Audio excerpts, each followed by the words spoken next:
Welcome to Mobile Legends! Ay mali, welcome to my vlog pala. Ngayong araw ay pang-umaga na naman tayo. Yes, every Tuesday talaga ay pang-umaga ko. Ito ang buhay sa Saudi Arabia. Kaya dapat masanay ka sa schedule mo. At after nga ng 30 minutes biyahe, nakarating din tayo. At ito nga may shop dito sa Exit 5. At ang una ko lang ginagawa pag pumapasok ako sa umaga ay mag-check ng mga cakes. Siyempre, kunwari lang. Pero yung totoo, wala talagang pakialam dyan. Charot.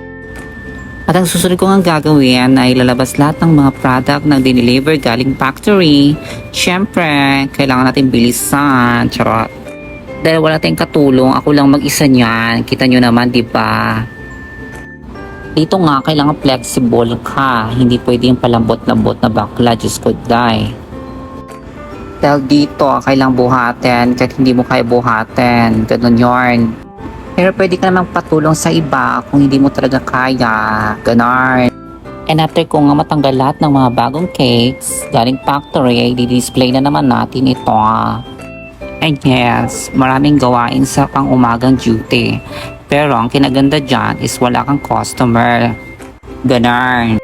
And yes, shifting nga ang schedule dito sa company na pinagtatrabuhan ko.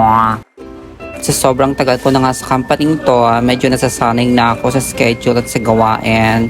Kaya yakang-yaka mo na. Kaya ka, kung mag-abroad ka, ganun talaga sa una. Sa umpisa mahirap. Pero pag tagal-tagal na, masasanay ka rin.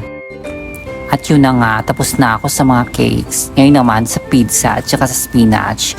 Kailangan ko itong ilabas para ma-display sa showroom.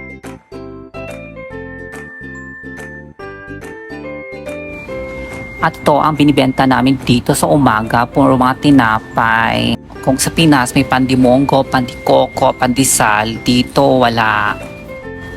Pinakahuli ko nga gagawin ay itong pinipata, ibabalot ko lang siya at ilalagay na natin sa showroom. At yun na nga, tapos na tayo sa lahat ng ating gawain at pagkatapos nito ay magkakape na ako. Maraming salamat!